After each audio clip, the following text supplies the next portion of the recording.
Mga anak, aalis lang ako Maglinis kayo dyan. Bye, Nay! At dahil wala na si Nanay, ako ang bago niyong boss. Kaya sundin yung mga inuutos ko, ha? O Kyle, ikaw na magugas ng mga plato doon ha. Wow, lakas magutos Aba, nagreklamo ka ba? Brianna, walasin mo yung mga kalat dito. Pwede ikaw naman. Walasin ko mukha mo eh. Ano sabi mo, babae ka? Hoy, ikaw Miguel. Kung gumawa ng assignment ko Ang lala ng babaeng to. Sa bobo pa papagawa ng assignment. Matutulog lang ako Dapat pagkagising ko. Tapos na lahat yan Nakakainis si ate. Sobrang tamad na. Dami pang inuutos. Ano magagawa natin? Favorite kasi ni nanay yan Isumbong na natin niya kay nanay. Hindi pwede inaalipin niya tayo ng ganito. Anong isusumbong Akala niyo hindi ko kayo naririnig? Magtrabaho kayo doon! Tama na ate! Sawang-sawa na kami! Puro kautos! Malinaw naman sa inyo, di ba? Na pag wala si nanay, ako ang boss. Sinong boss? Wala, Nay. Actually, kakatapos ko lang maglinis ng bahay, sinungaling. Scarlett, huwag mo na ako lokohin. Hindi naman talaga ako umalis dito. Sinisigurado ko lang kung naglilinis talaga kayo lahat. At tama nga yung sinasabi ng mga kapatid mo, na para kang boss umasta dito sa bahay. Nay. Mga anak, kayo na bahala sa ate nyo. Utusan nyo ng utusan yan. Ate, ikaw na magugas ng mga plato dun. Eto na. Pagkatapos mo dyan, ate, maglaba ka, Oo, sige. Pagkatapos mo maglaba, gawin mo yung project ko, Sige, boss. Lahat ng utos nyo gagawin ko. Kyle, anak, uuwi yung mga kapatid mo. Talaga, Nay? Tagal kong hinintay ito. Grabe. Akala ko nakalimutan na nila tayo kasi successful na sila Miss ko na sila. Tagal na din nung last na pumunta sila dito. O sige na anak, hintayin mo sila sa labas Maghahanda lang ako ng kakainin natin mamaya.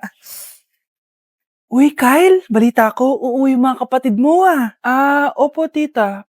Paano niyo po nalaman? Basta! Siguro proud yung nanay mo kasi successful yung mga anak niya, no? Oo naman, tita. Nagbunga lahat ng paghihirap ni nanay sa kanila. Deserve nyo yan. Malapit nyo nang malaman ng totoo. Walang sikretong hindi nabubunyag. Pasok na po ako, tita. Sige.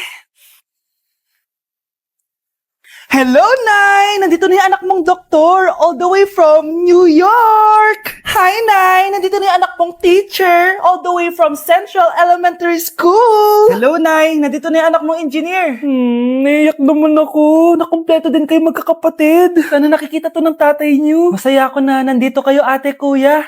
Sana maging successful din ako na kagaya niyo. O siya na, kumain na kayo Galing pa kayo sa malalayo Wow naman, Mare. Bigatin na yung mga anak mo. Saya-saya. Oo naman, Mare. Ilang taon din akong kumayod para mapagtapos lang sila. Pero worth it naman, di ba? Teka, Mare, para mas masaya, may kailangan kang malaman. Ano to, Mare?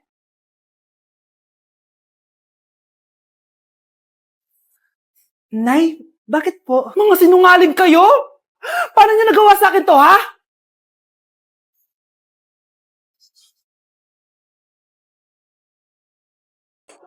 Na-invite ako sa isang special event. Gagala na naman ako nito. Aba, saan ka na naman pupuntang bata ka, Hindi ka talaga napipirme sa bahay, no? Nay, payagan mo na ako. Maraming artista doon, tas marami ding pagkain.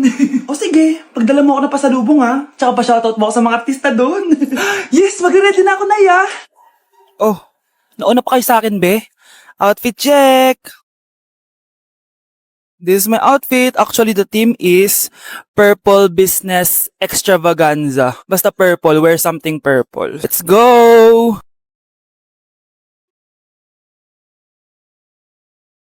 I'm so excited, guys, kasi balita ko may mga artista daw doon. So, I'll see you guys on the venue. So nakadating na tayo sa venue at invited tayo sa launching ng Pinoy Drop Ball ng Bingo Plus. Pagdating pa lang namin, pinatry na sa amin agad yung Pinoy Drop Ball. So ayun na nga, tinaya ko lahat ng token ko. So ayan guys, hinulog ko na yung 3 bola. Sobrang familiar ng laro na to kasi nakikita ko to sa mga perya dati. Charan! O diba, nanalo agad tayo ng 2. Sobrang useful ng mga napalalunan ko guys. At pumasok na kami sa mismong venue at sobrang ganda guys. At ito yung mga isi-serve na pagkain sa amin guys. Grabe, ang sarap talaga ng mga sinerve nila at ngayon lang ako nakatikim ng mga ganyan be. So ayun, nilaunch na nga yung Pinoy Drop Ball ng Bingo Plus kasama si Maine Mendoza na napakaganda. After ng big reveal, binigyan kami ng performance ng alamat. Grabe, sobrang galing nila. At eto pa be, kumanta ng napakalapit sa amin si Miss Julie Ann San Jose. Grabe, mukha siyang anghel guys. Sobra talaga kami nag-enjoy dito guys dahil ang dami naming na-meet na tao. At isa pa dito, sobrang saya ng mga activities nila. Paglabas nga namin, inabutan na kami ng ulan pero okay lang kasi nag-enjoy naman kami. So yun lang, thank you guys! Okay, class, settle down. Ibibigay ko na yung mga exam nyo. Okay, get one and pass. Ma'am, sorry I'm late. Class, anong sabi ko kapag late na dumating? Hindi po mag-e-exam. Tama! So, bawal ka na mag-exam, Scarlett. Hi, ma'am! Nandito na ako. Medyo na-traffic eh. Oh, Cheska, buti nakahabol ka. Oh, eto, pinag-reserve ko to ng test paper. Mag-exam ka na. Thank you, ma'am. Lo, ang unfair. Bakit si Cheska pwede mag-exam kahit late? Iba kasi si Cheska, hindi mo siya kagaya. Okay, class. Nagets niyo ba yung lesson? Naiihi ako. Ma'am, may I go to the CR? Kita mo nag-lesson ako, di ba? Makakahintay ang ihi mo. Tapos kapag bumagsak, magreklamo. Ma'am, pwede ba ako mag-CR? Sure, Cheska. Umihi ka na. Take your time, ha? Yay! Thank you, ma'am. Ma'am, may favoritism ka. Kapag si Cheska, pwede. Ano ba meron sa kanya? Basta. Pwede ba? Huwag kang bastos. Nag-discuss ako, di ba? Okay, class. Next topic. Okay, class. Ang bagong top 1 dito sa klase ay si Cheska. Ha? Ma'am, paano siya naging top 1? Eh, ako yung pinakamataas na grade sa aming dalawa. May mga special grades kasi siya at wala ka nun. Anong special grades? Yan ba yung pagbibigay sa'yo ng pera ng magulang ni Cheska? Kaya siguro favorite mo siya. Ano pinagsasabi mo, Scarlett? Alam ko namang mahirap tanggapin na natalo kita. Hindi ka patitigil, Scarlett, ha? Gusto mo dalhin kita sa principal's office? Sige, punta tayo sa principal's office. Ipapakita ko lang tong chat nyo ng magulang ni Cheska. Ito ebidensya, oh. Nagbigay sila ng 100,000 sa'yo. Burahin mo yan! Humanda kayong dalawa sa akin. Okay, class. Magdi-discuss ako. Makinig kayo sa akin, ha? Oh, grabe. Ang ganda ko talaga. Masaya na naman siya oh. Humanda ka sa akin. Ma'am. Di ba po bawal mag-makeup kapag oras ng klase? Si Scarlett kasi nagme-makeup, po. Lu, pero pag ikaw pwede? Basto. Ay, oo. Mamaya na yung makeup na yung Scarlett, ha? Makinig ka sa akin. Di na siya makakapag-retouch. Okay, class. Dalawa ang naka-perfect sa exam natin. Si Cheska. Expect ko naman na perfect ako, eh. At si Scarlett. Perfect din ako. Talagang nilalabanan ako ng babaeng to? Patingin na test paper mo. Ma'am, di ba wrong spelling is wrong? Mali yung pneumonia niya, oh. Walang P sa una. Ha? Ay, oo nga. Kulang ng P. Hindi ka na perfect, Scarlett, ha? Ayan, ako na ulit ang highest dito sa klase. Kontrabida talaga tong si Samantha sa buhay ko. Bakit di nagre-reply yung jowa ko? Saan na ba yun? Tagal naman ni Scarlett. Saan na kaya yun? Hi, Miguel! Oh, Samantha, samahan mo naman ako sa kantin. Libre kita. Di pwede. Hinihintay ko yung jowa ko. Ha? Nasaan na ba yun? Yay! Sasamahan mo ako!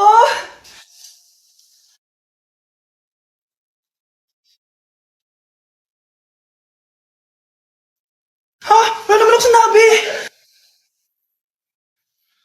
Scarlett? Mainis ka lang, dapat lang sa'yo. Lahat na lang kinukuha sa akin ni Samantha. Ibubunyag ko na yung sikreto ng pamilya niyo. Ang dami natin na pamilya, anak! Oo nga, Nay. Ang aesthetic nito. May ootsedi na naman ako. Anak, sino yun?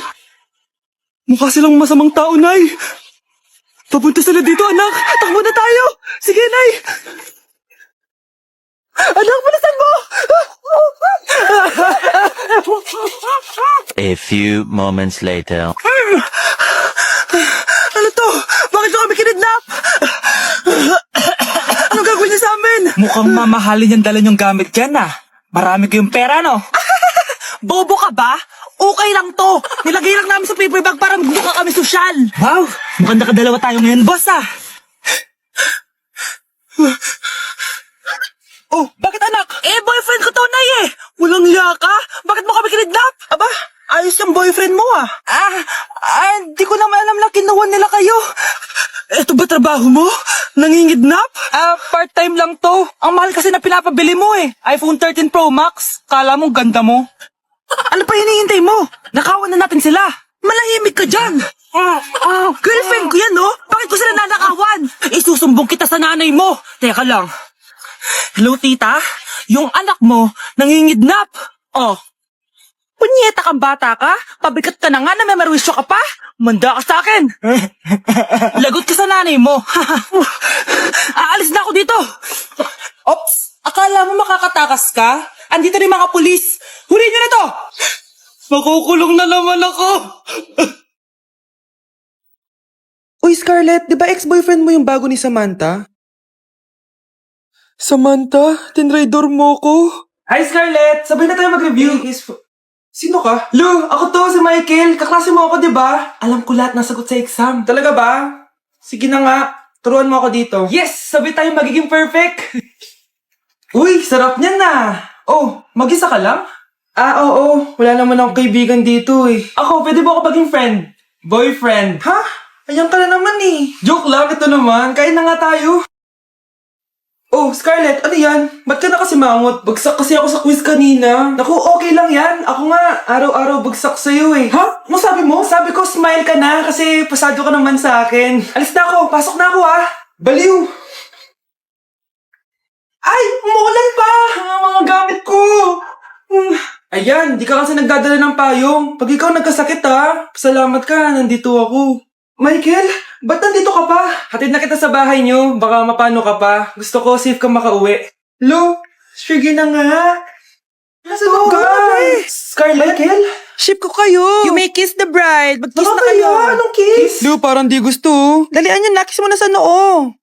Humanda ka, Scarlett. Tapos na yung maliligayang araw mo. Hi, Bes! Uy, Bes! Boyfriend ko nga pala, Michael, si Samantha, best friend ko. Hello, Samantha. Nice to meet you. Hi, Michael. Ako nga pala si Samantha. Una na kami, Bes, ha? Bye-bye. Masaya naman kami dati. Inagaw lang siya ni Samantha. Yung best friend ko pa.